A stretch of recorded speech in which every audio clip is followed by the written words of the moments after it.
Hey friends, I'm Amy, a health coach here at Flip Your Leaf, and today we're going to talk about the perfect poop. Now, I'm just going to take a couple of steps back before we dive in because there are some things that I think you should know. Now, first of all, I don't know where you are on your IBS or functional gut disorder journey right now, but from what I've heard in my own community, from the wider IBS community, is that it goes something like, hey, we didn't find anything structural in your body, we didn't find anything chemical in your body, so, here's a pamphlet and let us know if anything changes for you and we will go and check again. And that can be really anxiety provoking because, there isn't a lot of explanation about how to make dietary changes or how to make lifestyle changes to sort of keep your symptoms under control. Often there aren't any instructions on what exactly it is that you're supposed to be looking for if something changes. And it can cause a lot of stress and anxiety. It also puts the burden on you to sort of monitor your body, monitor your bowel movements, monitor, what is happening day to day for you to look for that something that's changing. And so this can create a lot of anxiety and hypervigilance, especially when it comes to monitoring our bowel movements, right? Especially if you have a gut disorder. And so first of all, I just want to let you know that there is no such thing as a perfect poop. There is no gold star, no gold medal, no, 10 out of 10. That is not a real thing. And so there is no specific target that you're trying to hit when it comes to bowel movements. What we're really looking for is we want to avoid pain. So that might be before, during, or after your bowel movement. We want to avoid or manage urgency. And so that's not like a strong urge to okay, I'm hearing the signal, I gotta go, it's time. That's that very, oh no, I have to find a bathroom right now, or we're gonna have a problem. That's what I mean by urgency. And then of course we have distress in the body. And that can look different for different people, but it comes around bowel movements or around, sometimes we see with constipation or people who have a lot of abdominal bloating, that there can develop this kind of stress in the body where, sometimes it's around the diaphragm not being able to move properly and you're having trouble breathing in your own body, and it just creates this sense of distress that you're not okay. So again, the three things that we're looking for are pain, urgency, and that bodily distress. And then of course we have red flag symptoms where you would definitely want to check something out, and that's any unexplained blood, if you have bloating that won't go away or comes on very suddenly, if you're having a sharp pain or a pain that you've never experienced before, if you're having 10 out of 10 pain.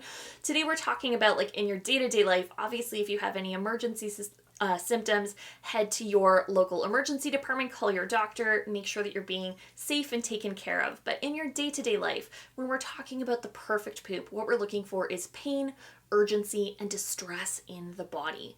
Now, when it comes to the consistency of bowel movements, what they actually look like in the bowl, what we're really looking for is it like a liquid poop, right? Think colonoscopy, think food poisoning. Does it look like that? Or are you having little rabbit pellets?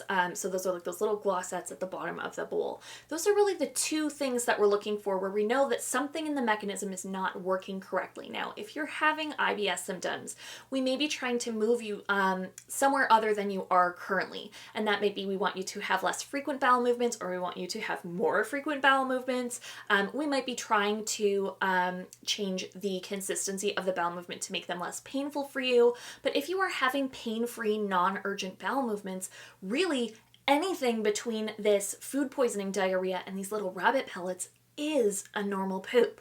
So I know a lot of you have the Bristol Stool Scale. I have one that's downloadable. That's not something that you need in your day-to-day life. Those are really for if you're working on a specific task with, say, a dietitian or an IBS coach like me with your doctor, and they're trying to track a specific thing. We're making targeted changes and we want to see what specific impact we're having. We might use the Bristol Stool Scale. Your doctor might use the Bristol Stool Scale to diagnose you with something like IBS. But in your day-to-day life, you really have no use for that. That is going to cause nothing but anxiety for you, this hypervigilance of monitoring day to day what is happening in my body. And so I really want you to move away from that. And why I say that to my clients, to my community, and to you is that this is how we move into your normal diet. This is how we move in to your normal life, your happily ever after, is when we've resolved the pain and we've resolved, the symptoms that are feeling really troublesome for you. how you move into this regular life where you just get to have that peace of mind, you get to feel normal, you get to let go of this worry constantly in the back of your mind, is that you're not constantly monitoring, you're not constantly analyzing anymore. And so if you are having pain-free, non-urgent bowel movements, you're not feeling that distress in your body, as long as your bowel movement felt good, it would be okay not to look. All right, so if you have a Bristol stool scale, put it down. There is no such thing as a perfect poop, and I hope that makes your next trip to the bathroom a little bit easier. If you want more information about how your body works, dispelling myths that might make managing your IBS a little bit easier, definitely hop in my newsletter. I'm going to pop the link down below. We have a ton of facts. You get access to my private Facebook group. We just have a ton of fun in there. You also get access to my private webinars. We hold those monthly. There are Q&As where you get to ask me whatever questions are on your mind, and we will get to the bottom of whatever you need to find support and be successful. So again, I'm going to pop the link down there below, and I will see you in my next video.